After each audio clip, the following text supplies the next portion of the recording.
హల్లెలూయా. అందరికీ వందనాలు. ఆ జీవం కలిగిన దేవుడు మిమ్మల్ని మీ కుటుంబాన్ని దీవించి ఆశీర్వదించునుగాక. మరొక పర్యాయం ఇలాగూ దేవుని యొక్క దివ్యమైనటువంటి మాటలు మీకు అందించే భాగ్యాన్ని ఇచ్చినటువంటి ఆ కృప కలిగిన దేవునికి నా కృతజ్ఞతాస్తుతులు చెల్లిస్తున్నాను. అలాగే ఈ వర్తమానాన్ని వింటున్న మీ అందరికీ మన ప్రభువైన యేసుక్రీస్తు ప్రశస్తమైన నామంలో నా యొక్క హృదయపూర్వకమైన వందనాలు తెలియపరుస్తున్నాను.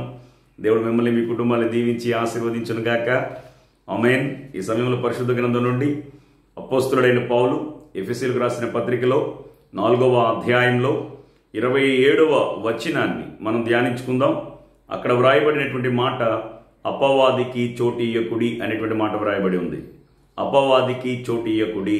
ఈ మాట చాలా జాగ్రత్తగా వినాలని నేను కోరుతూ ఉన్నాను.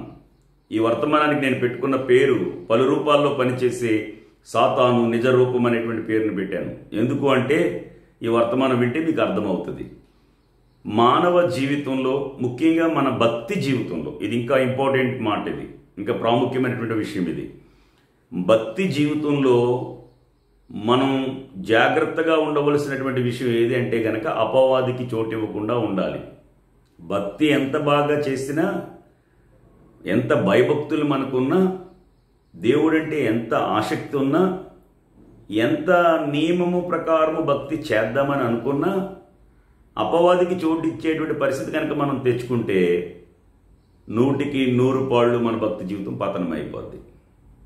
అందుకే అపవాదికి చోటియ్యకుడి అనే మాటను ఉపయోగించాడు. చోటియ్యకుడి అంటే దాని అర్థం ఏంటి? చోటు మనం ఇస్తున్నామని కదా దాని అర్థం. అది చోటు చేసుకుంటుంది అని చెప్పలేదు. గమనించండి, ఇక్కడ క్లియర్గా చెప్పాడు. అపవాదికి చోటియ్యకుడి అంటే మనం దానికి అవకాశం ఇస్తేనే అది అవకాశం తీసుకుంటుంది. మన అవకాశం ఇవ్వకపోతే దానికి అవకాశం ఉండదు. అందుకే అపోస్తలుడైన పౌలు కొరింథీయులకు రాసిన 2వ పత్రికలో 11వ అధ్యాయంలో సాతాను తంత్రములను మనము ఎరుగని వారము కాము అనేటువంటి మాటను చెప్పాడు. అంటే అది దాని యొక్క తంత్రాలు మన మీద ప్రయోగిస్తుంది అనేటువంటి విషయాన్ని పౌలు భక్తుడు స్పష్టంగా తెలియజేశాడు.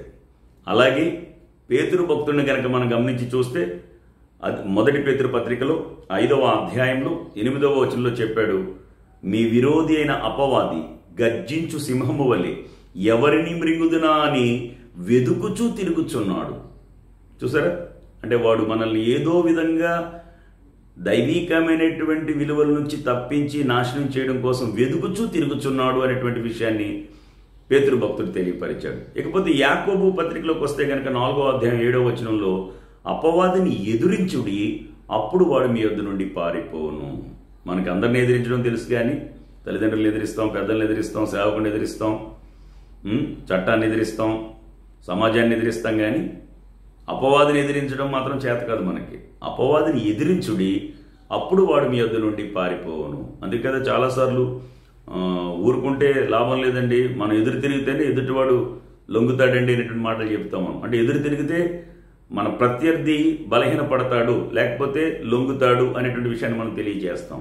అలాగే భక్తి జీవితంలో భక్తి చేయడం ఎంత ప్రాముఖ్యమో, చేస్తున్న భక్తితో పాటు భక్తిని పాడు చేసేటువంటి అపవాది యొక్క కుయుక్తులను, దాని తంత్రాలను, దాని శక్తుల ప్రభావాన్ని, దాని సంబంధితుల యొక్క చేష్టల్ని మనం జాగ్రత్తగా కనిపెట్టాలి. అంతేకాదు వాటిని మనకు అంటకుండా, అది చొరబడకుండా, దాని యొక్క కుయుక్తులు, దాని ప్రయత్నాలు మన జీవితంలో పని చేయకుండా మనం కాపాడుకోగలిగితేనే మనం దేవునిలో ఉండి ఆశీర్వదింపబడగలుగుతాం. లేకపోతే అది చాలా సులువుగా మనల్ని తప్పించేస్తుంది. అందుకే పౌలు అన్నాడు, సులువుగా చిక్కులు పెట్టు పాపము అనే మాటను ఉపయోగించాడు ఆయన. కాబట్టి అది చాలా సులువుగా మనల్ని తప్పించేస్తుంది. కనుక భక్తి జీవితంలో ఇది అత్యంత ప్రాముఖ్యమైనటువంటి విషయం.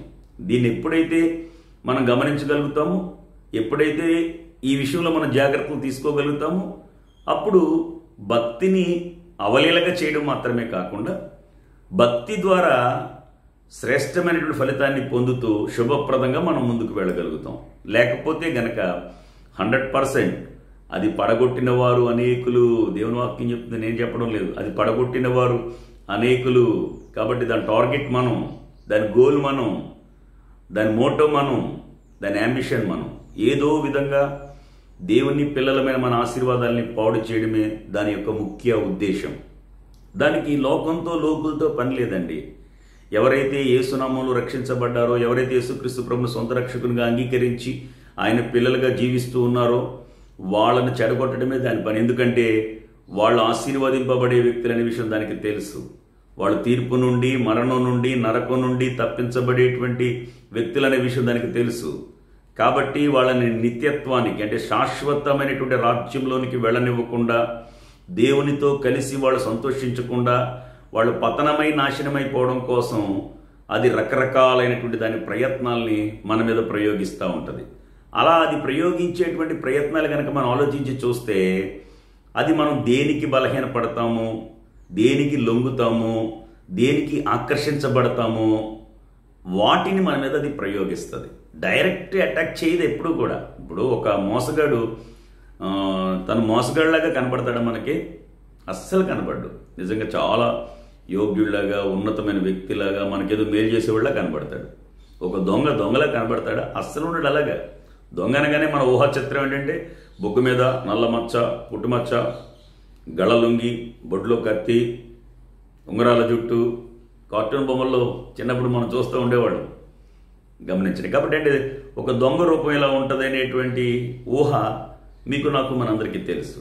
కాబట్టి అపవాది అనగానే మనకు కూడా ఒక ఊహా చిత్రం ఉంది కదా. చాలా బుక్స్లో మనం చూస్తూ ఉంటాం, 2 కొమ్ములు, ఒక తోక, దాని చేతిలో ఒక ఈటె, ఇవన్నీ ఉంటాయి. అంటే అపవాది అలా ఉంటుంది అనేటువంటి ఒక ఊహా చిత్రాన్ని మీరు నేను ఎరిగినటువంటి వాడు. కాబట్టి దాన్ని మనం ఫైండ్ అవుట్ చేయకుండా అది మనల్ని ఏదో విధంగా పతనం చేయడం కోసం రకరకాలైనటువంటి రూపాల్లో అది మనం తప్పుత్రోవ పట్టిస్తూ ఉంటుంది. దానికి సంబంధించిన కొన్ని ఎగ్జాంపుల్స్, ఉదాహరణలు మీ ముందుకు నేను తీసుకొస్తున్నాను. దయచేసి జాగ్రత్తగా వినమని కోరుతూ ఉన్నాను. ఈరోజు భక్తి మీకు ఎందుకు ఆశాజనకంగా లేదు అంటే, భక్తి ఎందుకు మీకు ఆసక్తిగా లేదు అంటే, భక్తి మీకు ఎందుకు ఆశీర్వాదకరంగా లేదు అంటే, భక్తి మీకు ఎందుకు ఫలితాన్ని ఇవ్వడం లేదు అంటే, భక్తిలో ఎందుకు మీరు విసిగిపోయారు అంటే దానికి గల కారణం ఆల్రెడీ ఎప్పుడో మిమ్మల్ని ట్రాక్ తప్పించిందన్నమాట. అందుకే భక్తి ఈరోజు మీకు ఆశీర్వాదకరంగా, ఆహ్లాదంగా, ఆనందంగా, సంతోషంగా అనిపించటం లేదు. భక్తి మీద ఒక విరక్తి భావం ఏర్పడింది అంటే ఆల్రెడీ ఎప్పుడో మనల్ని రాంగ్ ట్రాక్ ఎక్కించింది అని చెప్పడంలో ఏ మాత్రం కూడా సందేహం లేదు. ఇప్పుడు కొన్ని సందర్భాలు మీ ముందుకు తీసుకొస్తాను, దయచేసి జాగ్రత్తగా వినమని కోరుతున్నాను. ఆదికాండం 3వ అధ్యాయం 1వ వచనం మొదలుకొని 6వ వచనం వరకు ఉన్న భాగాన్ని మనం గమనించి చూస్తే ఆదాము హవ్వలను గూర్చిన సందర్భం బైబిల్లో ఇది అందరికీ తెలుస్తుంది. ఎందుకంటే బైబిల్ ప్రారంభం ఇదే కదా. ఎవరు మొదలుపెట్టినా మొదట కొన్ని భాగాలు చదువుతారు, ఇక ఆ తర్వాత ముందుకు వెళ్ళదు బైబిల్. ఆ తర్వాత మధ్యలో కీర్తనలు చదవడం, గుర్తొచ్చిన భాగాలు చదవడం. మ్యాక్సిమం బైబిల్ కంప్లీట్ చేసినటువంటి వాళ్ళు చాలా తక్కువ మంది ఉంటారు. ఎక్కువ శాతం ప్రజలు, అంటే నేను ఇలా చెప్తున్నానని కాదు కానీ ఎక్కువ శాతం వాక్యాన్ని బోధించేటువంటి వాళ్ళు కూడా బైబిల్ మీద అవగాహన లేకపోవడం, బైబిల్ పూర్తి చేయకుండా ఉన్నటువంటి సందర్భాలు ఉన్నటువంటి వ్యక్తులు నేను చాలామందిని చూశాను. నేను ఎవరినో విమర్శించడానికి మాట చెప్పడం లేదు, కానీ ఈరోజు సాతాను యొక్క బలం కూడా అదే. అంటే వాక్యం ఎప్పుడైతే తెలీదో వాళ్ళని చాలా ఈజీగా అది హ్యాండిల్ చేయగలదు. వాక్యం ఎప్పుడైతే తెలుసో దానికి అది చాలా కష్టతరమైన విషయం అన్నమాట, హ్యాండిల్ చేయలేదు. యేసుప్రభు దగ్గరికి వచ్చింది, మీకు నాకు మనందరికీ తెలుసు, కొత్త నిబంధనలో ఆయన శోధించడానికి వచ్చినప్పుడు అది ఏ విధంగా ఆయన శోధిద్దామనుకున్నా కూడా ఆయన ప్రతి శోధనకు ఆయన ఇచ్చినటువంటి జవాబు ఏదో తెలుసా? వాక్యమే. అందుకే చివరికి అది ఆయన విడిచి వెళ్ళిపోయినటువంటి పరిస్థితి కనబడుతుంది. అందుకే వాక్యం మీద మనకి మదింపు ఉండాలి.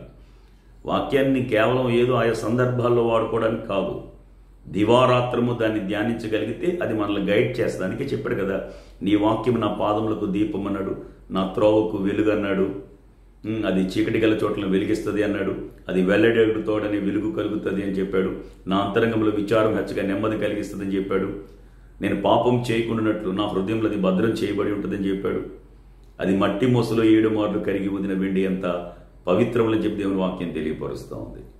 కాబట్టి వాక్యం గనక మనకు తెలిస్తే, అంతెందుకు మీరు కీర్తన గమనించి చూస్తే చక్కని మాట చెప్తాడు, ఆయన తన వాక్కును పంపి వారిని బాగు చేసింది. అంటే వాక్యం మనిషిని బాగు చేస్తుంది. వాక్యం అంటే దేవుని మాట, దేవుని మాట మనిషిని బాగు చేస్తుంది. అందుకే దేవుని మాట వినకుండా, దేవుని మాటను ధ్యానించకుండా, దేవుని మాట ప్రకారం నడవకుండా అపవాది ఏదో విధంగా మన జీవితాల్లో దాని కుయుక్తిని ప్రదర్శించి మనం తప్పుద్రోవ పట్టిస్తుంది. సరే, ఇక్కడ ఆదాము హవ్వలను గురించినటువంటి విషయాన్ని కనుక మనం ఆలోచించి చూస్తే, హవ్వమ్మ ఆ ఫలాల వైపుకు ఆకర్షించబడింది అంటే, ఆ మంచి చెడ్ల తెలివిచ్చే వృక్ష ఫలాల వైపుకు ఆమె ఆకర్షించబడింది అంటే దానికి గల కారణం డైరెక్ట్గా హవ్వ మీద అటాక్ చేయలేదు. చాలా తెలివిగా పాము ద్వారా అది మాట్లాడుతుంది. చూసారా, దానికి తెలుసు ఎవరి ద్వారా మాట్లాడాలో, ఎవరి ద్వారా ప్రేరేపించాలో, ఏ విధంగా మనల్ని ఆకర్షించుకోవాలో, ఏ విధంగా అయితే మనం ఆకర్షించబడతామో దానికి తెలుసు. అందుకే పాము అంటుంది, ఇది నిజమై తోట చెట్ల ఫలములలో దేన్ని దేవుడు తినవద్దని మీతో చెప్పినా మీరు చావనే చావరు, మీరు దేవతల్లా ఉంటారని చెప్పింది. చూసారా, ఆ పాము తన ముందున్నది పామే అని అనుకుంటుంది. అంటే ఎప్పుడు చూసే పాము, ఎప్పుడు మాట్లాడే పామే అని అనుకుంటుంది. కానీ ఆ రూపంలో తనను దేవుని చిత్తానికి వ్యతిరేకంగా నడిపిస్తున్నటువంటి సాతాను తంత్రమని ఆమె గమనించుకోలేకపోయింది. అందువల్ల ఏమైంది అంటే ఆమె ఐడెంటిఫై చేయలేకపోయింది. తద్వారా ఆ మాటలకు లోనైంది. టోటల్గా ఆమె నష్టపోయింది. సర్వ మానవాళి నష్టపోయేలాగా చేయడానికి ఆమె కారకురాలైంది, శాపగ్రస్తురాలైంది. దేవునికి ఆశీర్వాదాన్ని కోల్పోయే దుస్థితిని, దేవుడిచ్చినటువంటి విలువల్ని పోగొట్టుకునేటువంటి దౌర్భాగ్యాన్ని వాళ్ళు తెచ్చుకోవాల్సిన పరిస్థితి ఏర్పడింది. దానికి ఆయుధంగా అపవాది వాడినటువంటి విషయం ఏదో చూసారా, పామును వాడింది. అది నిజంగా అపవాది డైరెక్ట్గా వచ్చి మాట్లాడితే హవ్వ ఎట్టి పరిస్థితుల్లో ఆ ఫలాల వైపుకు మొగ్గు చూపకపోను. చూసారా, కాబట్టి ఆ రూపంలో అంటే పాము రూపంలో హవ్వని అట్రాక్ట్ చేసింది, హవ్వతో మాట్లాడింది, ఆ ఫలాల వైపుకు ఆకర్షించబడేలా చేసింది, తద్వారా పతనం చేసింది. టోటల్గా కొలాప్స్ అయిపోయింది. అపవాది మాట వినడం వల్ల ఉన్న విలువలు పోయినాయి. ఏవో విలువలు వస్తాయని చెప్పింది అపవాది, కానీ ఆ మాట వినడం వల్ల ఉన్న విలువలు పోయినాయి. ఈరోజు మనందరి జీవితంలో జరిగేది అదే. మనం దేవుని మాట, దేవజనుడి మాట, పరిశుద్ధ గ్రంథమైన బైబిల్ మాట వినం.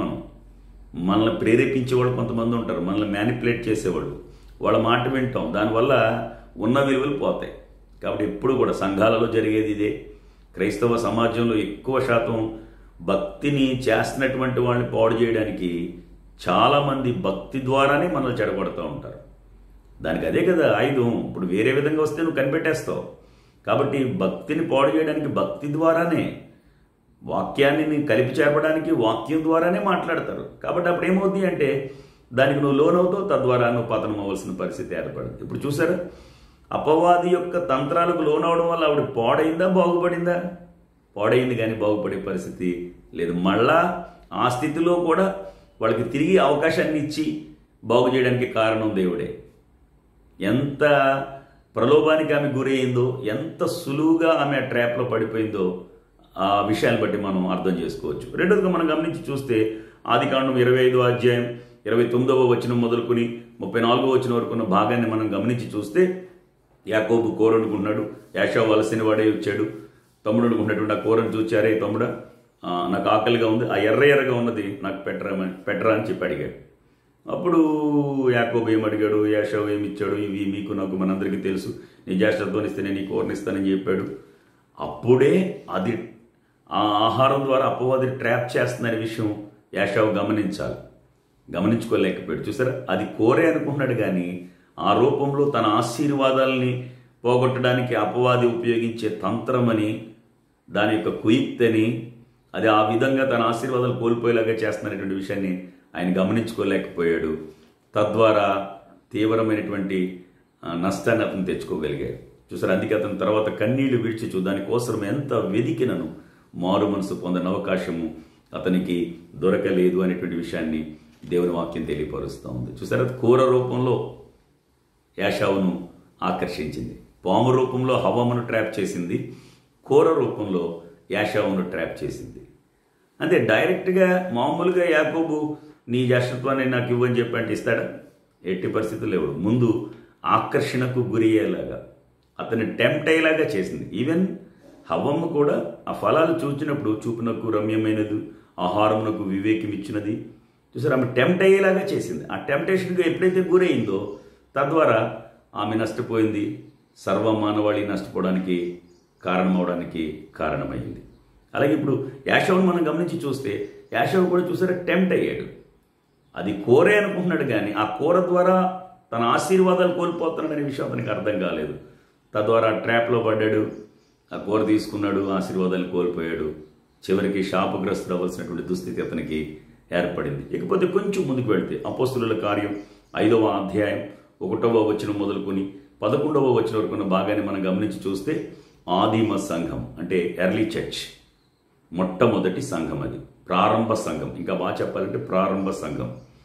ఈ ఎర్లీ చర్చ్లో అందరూ కూడా స్థిర ఆస్తులను అమ్మి అపోస్తుల పాదాల దగ్గర పెడుతున్నారు. ఎలాంటి ఫీలింగ్లో ఉన్నారంటే వాళ్ళందరూ కూడా ఇక ఈ లోకం మనకు శాశ్వతం కాదు, దేవుని రాజ్యం వస్తుంది, మనం దేవుని రాజ్యంలోకి వెళ్ళిపోవాలి అనేటువంటి ఉద్దేశంతో వాళ్ళందరూ కూడా స్థిర ఆస్తులను అంటే కదిలేటి ఆస్తుల్ని, స్థిరమైన ఆస్తులు కూడా అమ్మేసి అపోస్తుల పాదాల దగ్గర పెట్టి సమిష్టిగా దాన్ని ఒకరక్కరి కొలది ఒకరు పంచుకున్నటువంటి సమయం అది. అలాంటి సమయంలో అననీయ సప్ఫీరా కూడా తమ ఆస్తిని అమ్మి అపోస్తుల పాదాల దగ్గర పెట్టాలని నిర్ణయించుకున్నారు. ఇప్పుడు చాలా చక్కగా భక్తులు ఉన్నారండి. ఆదిమ సంఘంలో ఉన్నారంటే అది చిన్న విషయం కాదండి. అప్పుడు ఎవరైనా యేసుప్రభును నమ్ముకుంటే చెరసాల్లో వేయడం, కాళ్ళు చేతులు బండల్లో బిగించడం, కొరడాలతో కొట్టడం, రాళ్లతో కొట్టి చంపేసేటువంటి దినాలు. ఆ రోజుల్లో అననీయ సప్ఫీరా సంఘంలో చేర్చబడ్డారు అంటే వాళ్ళ ప్రారంభ స్థితి ఎంత యోగ్యంగా ఉందో దాన్ని బట్టి మనం ఆలోచించవచ్చు.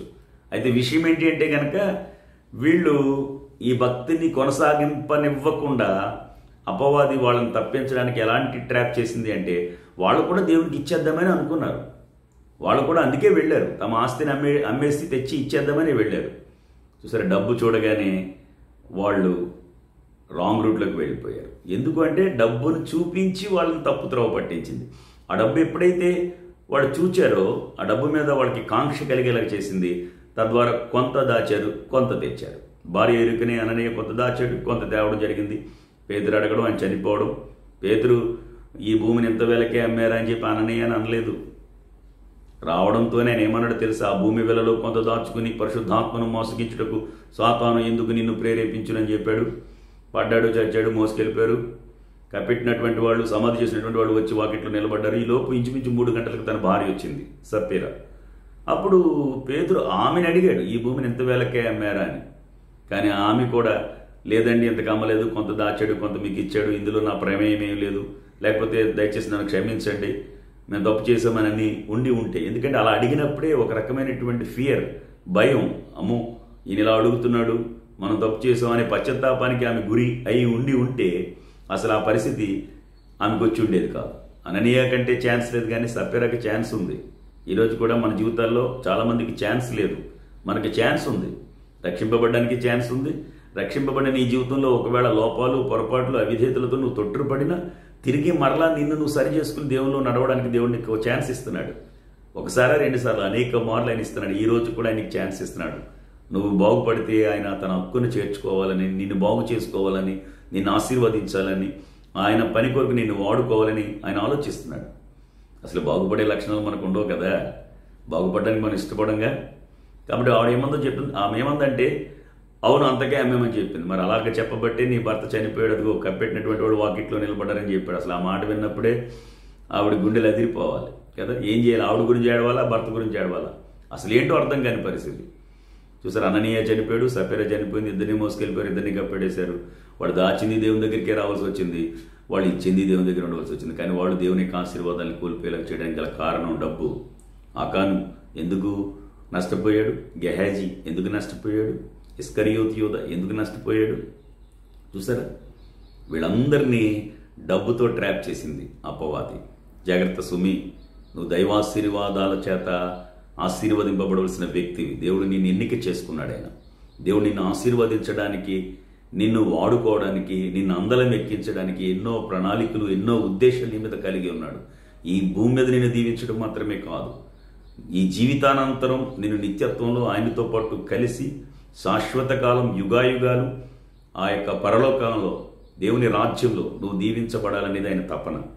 అందుచేత ఆ విలువలు, అంటే అపవాది ఆ విలువలను కోల్పోయింది కనుక ఆ విలువలు ఇంకెవరికి దక్కనివ్వకూడదని, అంటే దానికి దక్కని విలువలు ఇంకెవరికి దక్కనివ్వకూడదనేటువంటి ఉద్దేశంతో అది ప్రతి ఒక్కరిని కూడా పతనం చేసి, నాశనం చేసి, దేవునికి దూరం చేయడమే దాని యొక్క ముఖ్య ఉద్దేశం. అందుచేత అది ఏ వ్యక్తి ఎలా బలహీనపడతాడో, ఏ వ్యక్తి దేనికి ఆకర్షించబడతారో, ఏ వ్యక్తి యొక్క ఉద్దేశాలు ఆలోచనలు ఏ విధంగా ఉంటాయో దాన్ని ఆధారం చేసుకుని ఆ విషయాల్ని మన జీవితంలోకి తెచ్చి దాని ద్వారా మనల్ని ట్రాప్ చేసి తప్పుద్రోవలోకి తీసుకువెళ్ళిపోద్ది.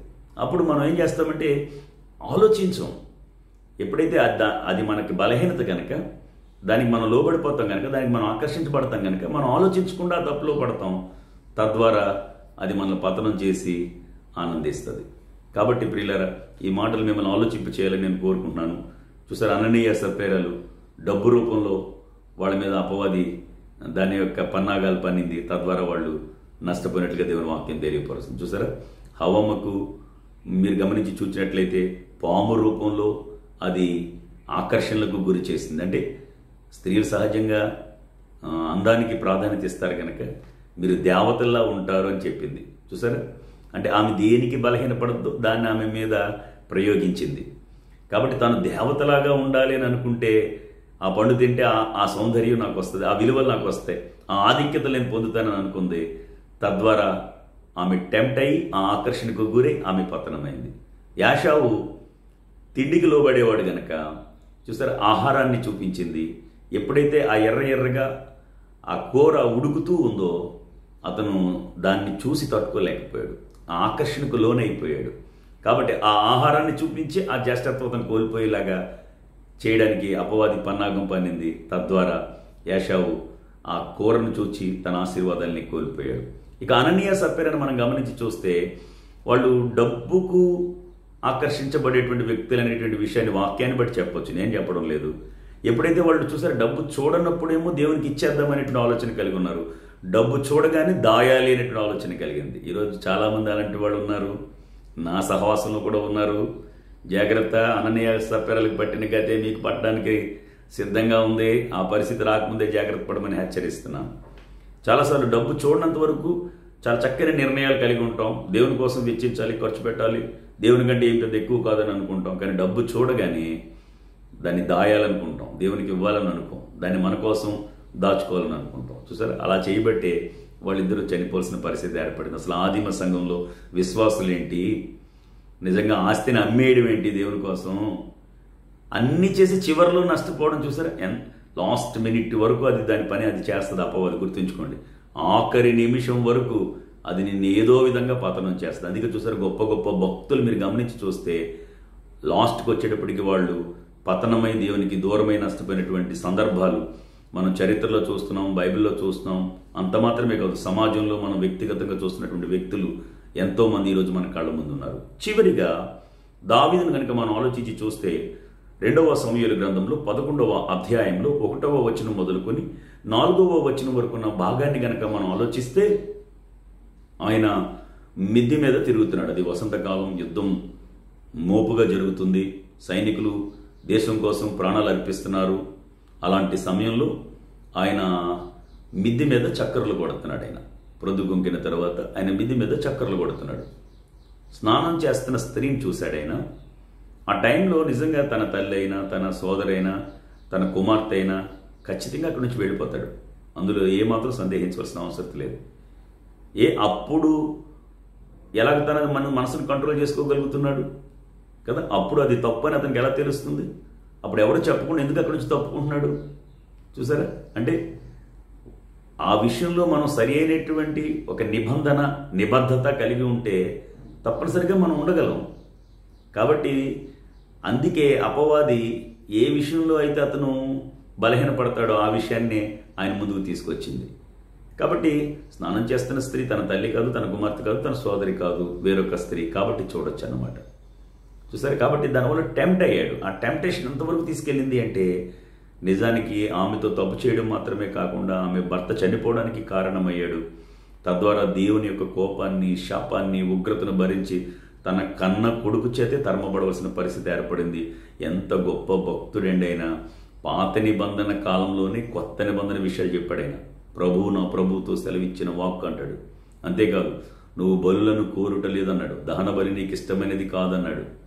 అసలు బలులు ఉన్నటువంటి సమయంలోనే బలులను నువ్వు కోరట్లేదని చెప్పాడు. పాత నిబంధనలోనే కొత్త నిబంధన విషయాలు చెప్పినటువంటి వ్యక్తి, నా హృదయానుసారుడు ఇష్టానుసారుడు అని చెప్పినటువంటి దేవుడు చెప్పినటువంటి గొప్ప వ్యక్తి. నిజంగా అతని జీవితంలో అన్ని ఉన్నతమైన విషయాలే. హైలీ టాలెంటెడ్ పర్సన్ అతను.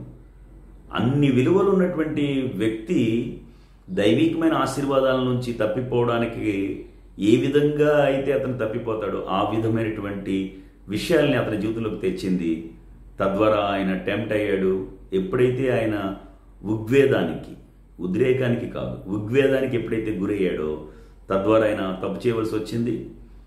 చరిత్ర పుటల్లో ఒక సామెతకు ఆస్పదంగా, అంటే ఒక నేరస్తుడిగా ఆయన కనబడేటువంటి దుస్థితిని తెచ్చుకున్నాడు. దేవుని శిక్షావిధిని అతను భరించవలసి వచ్చింది. ఆ తర్వాత చాలా భయంకరమైనటువంటి ఎక్స్పీరియన్స్లు ఆయన ఎదుర్కోవడానికి అది కారణమైంది. చూసారా, ఆయనకు శరీర ఇచ్చను చూపించింది. చూడండి, ఆదాము హవ్వలకు వాళ్ళు దేవతల్లాగంటే ఒక అతీతమైనటువంటి విలువలు సంపాదించుకోవడం కోసం, అంటే ఇప్పుడు అందరికీ ఏంటి గొప్ప కావాలి కదండి. నేను గొప్పగా కనబడాలి, అందరూ నన్ను చూడాలి, అందరూ నన్ను ప్రశంసించాలి, అందరికంటే నేనే ఉన్నతంగా ఉండాలి. దీనికోసం ఎక్కువ ప్రాకులాడుతున్నారు. అది జీవపు డంబం. కాబట్టి హవ్వమ్మ ఆ విషయాలకు లోనవద్దు కనుక పాము రూపంలో ఆమె ఫలాలు తినేలాగా ఆకర్షించింది. తద్వారా ఏ బలహీనత అయితే ఆమెకుందో ఆ బలహీనతకు లోనై తద్వారా ఆమె నష్టపోయి మనందరూ నష్టపోవడానికి కారణమైంది. రెండవదిగా మనం గమనించి చూస్తే ఏశావు ఆయన ఆహారానికి లోబడేటువంటి వాడనేటువంటి విషయాన్ని వాక్యాన్ని బట్టి మనం అర్థం చేసుకోవచ్చు. ఎందుకంటే ఆయన కూటి కోసం జ్యేష్ఠత్వం అమ్ముకున్నటువంటి భ్రష్టుడు, వ్యభిచారి బైబిల్ తెలియపరుస్తూ ఉంది. కాబట్టి ఆ విషయంలో ఆయన బలహీనుడు కనుక ఆయన బలహీనతను అది ఆధారం చేసుకుని దాని ద్వారా అతన్ని ఆకర్షించి తద్వారా అతను నష్టపోయేలాగా చేసింది. ఇకపోతే అననీయ సప్ఫీరాలు వాళ్ళు డబ్బుకు టెంప్ట్ అయ్యేటువంటి వాళ్ళు. కాబట్టి డబ్బు రూపంలో వాళ్ళు తప్పుత్రోవ పట్టించింది. అననీయ సప్ఫీరాలు మాత్రమే కాదు, చాలామంది వ్యక్తులు మీ ముందుకు నేను తీసుకొచ్చాను. గేహజీ అయినా, ఆకాన్ అయినా, ఇస్కరియోతు యూద అయినా, ఇలాంటి వాళ్ళందరూ కూడా డబ్బును చూసి ఆకర్షించబడేవాళ్ళు. ఈరోజు డబ్బు విషయంలో బలహీనత కలిగినటువంటి వాళ్ళు చాలామంది ఉన్నారు. దానికోసం ఏమైనా చేసేస్తారు వాళ్ళు.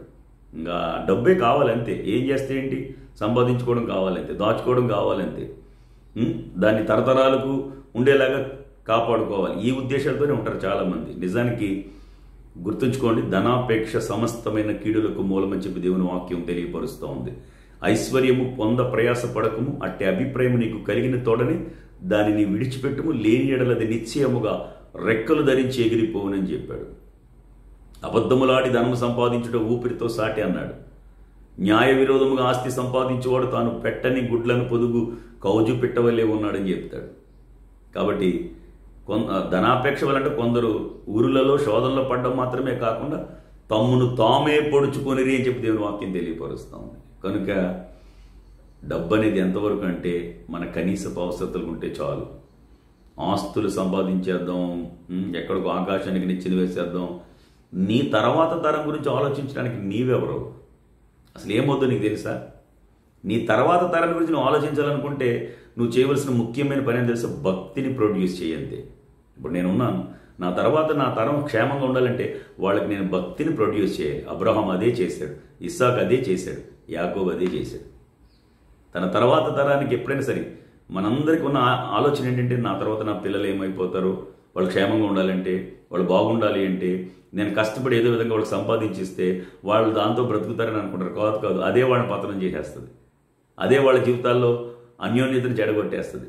అదే వాళ్ళు నష్టపోవడానికి కారణమవుతుంది. అదే వాళ్ళు చెడుదారులకు వెళ్ళిపోవడానికి కూడా కారణమవుతుంది. కాబట్టి నీ తర్వాత నీ తరతరాలు శుభప్రదంగా ఉండాలంటే నువ్వు సంపాదించవలసిన డబ్బు కాదు, నువ్వు సంపాదించవలసిన నీతి, భక్తి, యథార్థత, దైవికమైన విలువలు. దాన్ని సంపాదిస్తే అది సమృద్ధికరమైన ఫలితాన్ని నీ తరతరాలకు ఇస్తుంది. అందుకే చెప్పాడు కదా, నేను ముసలివాడినై ఉన్నాను, నేను చిన్నవాడినైనా నేను ముసలివాడినై ఉన్నాను, నీతిమంతుడి సంతానము భిక్షమెత్తుట కానీ వారు విడువబడుడు కానీ నేను ఎన్నడూ చూడలేదు. అంటే నీతిమంతుడు ఏమిచ్చాడనమాట? తన సంతానానికి నీతినిచ్చాడు, అదే కాపాడుతుంది. కాబట్టి అననీయ సప్ఫీరాలు డబ్బుకు టెంప్ట్ అయ్యారు, తద్వారా వాళ్ళు నష్టపోయినట్లుగా దేవుని వాక్యం తెలియపరుస్తాం. ఇకపోతే దావీదు చూసారా, ఆయన శరీర ఇచ్చకు లోనయ్యాడు, ఆ ఆకర్షణకు గురయ్యాడు. ఆ బలహీనత ఆధారం చేసుకుని వేరొక స్త్రీని చూపించి దేవుని ఆశీర్వాదంతో ఎదుగుతున్నాడు, పైకి వచ్చేస్తున్నాడు, గొప్ప కార్యాలు చేసేస్తున్నాడు. ఇంకా దేవుని నామానికి మహిమ తెస్తాడు. అతను ఆశీర్వదింపబడతాడు. ఒక పక్క దేవుని నామానికి మహిమ తెస్తాడు, రెండో అతను ఆశీర్వదింపబడతాడు. కాబట్టి ఈ రెండూ లేకుండా చేయాలి అంటే అతన్ని పతనం చేయాలి. అతన్ని పతనం చేయాలి అంటే అతని బలహీనత ఏంటో దాన్ని ప్రయోగించి అతను పడగొట్టింది. తద్వారా దావీదు పడిపోయాడు. చివరికి తీవ్రమైనటువంటి పరిణామాలు అతను ఎదుర్కొన్నట్లుగా ఈరోజు ప్రతి ఒక్కరు కూడా ఆయన గురించి చులకనగా మాట్లాడేటువంటి దుస్థితిని తెచ్చుకోవాల్సిన పరిస్థితి ఆయనకి ఏర్పడింది. కాబట్టి ప్రియులారా, అపవాదికి చోటు ఇయ్యకుడి. పలు రూపాల్లో పనిచేసే సాతాను నిజ రూపం చూసారా? హవ్వమ్మకు పాము రూపంలో పనిచేసింది, యాషావుకు ఆహారం రూపంలో పనిచేసింది, అననీయ సఫెరలకు డబ్బు రూపంలో పనిచేసింది, దావీదుకు స్త్రీ రూపంలో పనిచేసింది. మీరు బైబిల్ ఆలోచిస్తే యోసేపు ఎందుకు ఆ ప్రలోభాలకు లోనవ్వలేదు? యోసేపు మీద కూడా స్త్రీని ప్రయోగించి చూసింది. ఎందుకంటే యవ్వన ప్రాయంలో ఉన్న కుర్రోడు, యంగ్ స్టేజ్లో ఉన్నటువంటి వాళ్ళు తప్పనిసరిగా బోల్తా కొడతారు కదా, తప్పనిసరిగా. ఆ వయసు అలాంటిది. మనం ఈరోజు అది దాటిపోయాం కనుక సులువుగా మాట్లాడతాం, కానీ ఆ యంగ్ స్టేజ్లో ఉన్నప్పుడు మన పరిస్థితి కూడా అదే కదా. ఎందుకంటే ఆ ప్రాయం అలాంటిది. బాగుపడినా అదే ప్రాయం, పాడైనా అదే ప్రాయం. ముఖ్యంగా ఆ ప్రాయంలో ఎలా ఉంటారంటే, మేము పాడవుతామని తెలిసి, ఇది నష్టం కలిగిస్తుందని తెలిసి కూడా అదే చేస్తారు. అలాంటి యవ్వన ప్రాయంలో ఉన్న యోసేపును ట్రాప్ చేద్దామని చూసింది. ట్రాప్లో యోసేపు పడలేదు. అవమానంతో సాతాను సిగ్గుపడేలా చేశాడు తప్ప దేవుని నామానికి మహిమ తెచ్చాడు. అతను నష్టపోకుండా, శాపాన్ని తెచ్చుకోకుండా నిజంగా ఆశీర్వాదకరమైన వ్యక్తిగా, అంటే ఫలించడు కొమ్మగా చరిత్ర పుటల్లో అతను పొందినటువంటి విలువలు సామాన్యమైనవి కాదు. అంతెందుకు, నయోమి రూతును వార్పను వెళ్ళిపోమని ట్రాప్ చేసినప్పుడు, సాతాను నయోమి ద్వారా మాట్లాడుతున్నప్పుడు వార్పకు తెలియక ఆ ట్రాప్లోనే వెళ్ళిపోయింది. కానీ రూత్ ఆ ట్రాప్కి లోనవ్వలే. అత్తగారిని కూడా ఆమె కన్విన్స్ చేసి ఆమె దేవుని దగ్గరికి వచ్చి తద్వారా దీవించబడింది. చూసారా? ఆమె ఎన్నో చెప్పింది. వివాహం గురించి చెప్పింది, వయసులో ఉన్నారని చెప్పింది, స్వదేశాన్ని చెప్పింది, స్వజనాన్ని గురించి చెప్పింది, అన్నీ చూపించింది. కానీ దేనికి రూతు ఆ ప్రలోభాలకు లోబడలేదు. కాబట్టి చరిత్ర పుటల్లో ఒక విశేషమైనటువంటి స్థానాన్ని ఆమె అలంకరించడానికి కారణం అయ్యింది. అలాగే యోబుని చూసారా?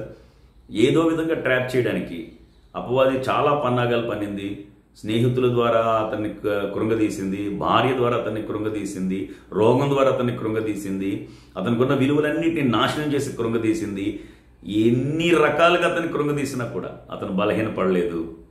అతను స్థిరంగా తన భక్తిలో ముందుకు వెళ్ళగలిగాడు. ఏ రూపంలో అది పనిచేసినా ఆ రూపాలన్నింటినీ కూడా ఓడించాడు. తద్వారా రెట్టింపు ఆశీర్వాదాలు అతను సంపాదించుకున్నట్లుగా దేవుని వాక్యం తెలియపరుస్తోంది. అంతెందుకు, మన రక్షకుడు, మన ప్రభువు, సర్వాధికారి అయినటువంటి యేసు ప్రభువును కూడా ట్రాప్ చేయడానికి సాతాను ప్రయత్నించింది. చూసారా? దానికి తన మనానే ఉండదు. ఏకంగా దేవుణ్ణి కూడా అది ట్రాప్లో పెట్టేద్దామని ఆయన ఎన్నో విధాలుగా ట్రాప్ చేద్దామని ట్రై చేసింది. రావడం రొట్లగినట్లు చేయమంది, దేవాలయ శిఖరం నుంచి దూకమంది, నాకు సాష్టాంగపడి నమస్కారం చేయనప్పుడు ఆయన కోప్పపడతాడేమో కదా, మొత్తం మీద ఆయన ఏదో ఒక టెంప్టేషన్కి గురి చేద్దామని చూసింది. కానీ ఆ ప్రలోభాలకు ఆయన ఏమాత్రం కూడా లోను కాకుండా దాన్ని ఆయన జయించాడు. గమనించండి, ఆ జయ జీవితమే మనకు ఆయన అనుగ్రహించాడు. కాబట్టి దాన్ని మనం కాపాడుకుని, దాన్ని మనం ఉపయోగించుకుని తద్వారా మనం దీవించబడాలి తప్ప సాతాను ఈ రూపంలో నా మీద పనిచేస్తుందనే విషయాన్ని మనం ఆలోచించుకోకపోతే కనుక మనం నష్టపోతాం. చాలాసార్లు చూడండి, అసమాధానం అనే విషయం ద్వారా మన మీద అది దాడి చేస్తూ ఉంటుంది. అంటే ఆ రూపంలో పనిచేస్తుంది. ఆ అసమాధానానికి మనం గురవుతాం. ద్వేషం, కక్ష, అసూయ, చాలా రూపాల్లో అది మన మీద పనిచేస్తూ ఉంటుంది. వాటికి మనం వెంటనే కనెక్ట్ అయిపోతాం. అంతే, దొరికేసినట్టే. చూడండి, ఇప్పుడు ఒక ఎలకను పట్టుకోవాలంటే ఆ బోన్లో చూడండి, ఉల్లిపాయో ఎండి చేపో ఏదో ఒకటి, అది దేనికి ఆకర్షించబడద్దు, దేన్ని చూసేది లోపలికి వస్తుందో, దేని ద్వారా దాన్ని బంధించవచ్చు, దాన్ని పెడతాం. టక్మని అది లోపలికి వెళ్ళిపోద్ది. అది అక్కడ పెట్టబడిన ఆహారాన్ని చూస్తుంది, కానీ అది బోన్లో చిక్కుకుందన్న విషయం దానికి తెలియదు. కాబట్టి అపవాది కూడా అంతే. పాటలు మాత్రం చివరికి నిన్ను మోసం చేసి విజయ గర్వంతో తను నవ్వుకున్నాడు, ఓ మనసా నా మనసా అనేటువంటి పాటలు పాడడం కాదు, కానీ అపవాదిక తంత్రాల్ని, దాని కుయుక్తుల్ని మనం చాలా జాగ్రత్తగా గమనించుకోవాలి. భక్తి చేయడం ప్రాముఖ్యం కాదు, భక్తిని కాపాడుకోవడం ప్రాముఖ్యం. కాబట్టి అది ఏ రూపంలో పనిచేస్తుందో, శరీర ఇచ్చల ద్వారా అనే రూపంలో పనిచేస్తుందో, డబ్బు రూపంలో పనిచేస్తుందో, ఆహార రూపంలో పనిచేస్తుందో, లేదా జీవపు డంబం, నువ్వేదో ఒక గొప్ప వ్యక్తిలాగా ఉండడం కోసం ఉండేటువంటి విషయాల ద్వారా అది నిన్ను ప్రేరేపిస్తుందో. ఈరోజు సంఘాల్లో గొడవలు ఎందుకు అనుకుంటున్నారు? వాళ్ళు నేను అక్కడ ఒక ఉన్నతమైన వ్యక్తిగా ఉండాలి అనేటువంటి భావన. దానివల్ల ఏమవుతుంది అంటే దాని ద్వారా నిన్ను ప్రేరేపించి నిన్ను రాంగ్ ట్రాప్లో పెడుతుంది. తద్వారా ఏమవుతుందంటే దానికి నువ్వు టెంప్ట్ అవుతావు. ఇప్పుడు చూసారు, ఆ ఇమేజ్నే చూపించింది హవ్వమ్మకి. తద్వారా ఆమె ఏదో ఒక ఉన్నతమైన స్థాయికి వెళ్ళాలనుకుంది, కానీ ఉన్నది ఊడిపోతున్న సంగతి ఆమెకి తెలియలేదు. ఏదో కొండనాలికి మందేస్తే ఉన్ననాలికి ఊడిపోయిందట. కాబట్టి ప్రియులారా, పలు రూపాల్లో పనిచేసే సాతాను నిజ రూపం అనే ఈ వర్తమానం మిమ్మల్ని ఆలోచింప చేయాలని, ఈ క్షణమే ఈ వర్తమానం వింటుండగానే అవును నేను దీని ద్వారా ప్రేరేపించబడతాను. అఫ్కోర్స్ అది టీవీ రూపంలో పనిచేయచ్చు, అది మొబైల్ రూపంలో పనిచేయచ్చు, అది గేమ్ రూపంలో పనిచేయచ్చు, అది రకరకాల, అది ఏ రూపంలోనైనా పనిచేయచ్చు. కాబట్టి అది నువ్వు గేమ్ అనుకుంటున్నావు, అది నువ్వు టీవీ అనుకుంటున్నావు, అది డబ్బు అనుకుంటున్నావు, అది ఆహారం అనుకుంటున్నావు, లేకపోతే అది ఏదో ఒక ఆకర్షణ అని అనుకుంటున్నావు. కానీ ఆ రూపంలో అపవాది నిన్ను గలిబిలి చేసి తప్పుద్రోవ పట్టించి దేవునికి నిన్ను దూరం చేసి పతనం చేసి నువ్వు నష్టపోయి నరకప్రాప్తుడుగా నరకప్రాప్తురాలుగా నిన్ను అధోపాతాళానికి తీసుకెళ్ళిపోతున్నటువంటి విషయాన్ని నువ్వు గుర్తించలేకపోతున్నావు. కాబట్టి దాని యొక్క కుయుక్తుల్ని, దాని తంత్రాలని, దాని యొక్క చేష్టల్ని దేవుడు బహిర్గతం చేశాడు. ఇది విన్నా మీ జీవితంలో ఇంతవరకు అపవాది ఏ రూపంలో మీ మీద పనిచేసి మిమ్మల్ని తప్పుద్రోవ పట్టించిందో దాన్ని ఇకనైనా గుర్తించి ఇక దానికి అవకాశాన్ని ఇవ్వకుండా ఇక మీద దాన్ని జయిస్తూ జయ జీవితంలో ముందుకు కొనసాగమని తెలియపరుస్తూ ఈ నా మాటలు ముగిస్తున్నాను. దేవుడి మాటలు దీవించి ఆశీర్వదించునుగాక. ఆమేన్. మరొకసారి అందరికీ నా హృదయపూర్వకమైన వందనాలు తెలియపరుస్తున్నాను. దేవుని చిత్తమైతే మరొక వర్తమానం ద్వారా తప్పనిసరిగా మీ ముందుకు వస్తాను. నా కొరకు మీరు ప్రార్థన చేయండి, మీ కొరకు నేను ప్రార్థన చేస్తాను. వీలైతే సబ్స్క్రైబ్ చేయండి, ఇతరులకు షేర్ చేయండి. ఎక్కువ మంది ఈ మన కార్యక్రమాన్ని వీక్షించడానికి మీ వంతు బాధ్యత మీరు నిర్వర్తించమని తెలియపరుస్తున్నాను. దేవుడు మిమ్మల్ని అందరినీ దీవించి ఆశీర్వదించునుగాక. ఆమేన్.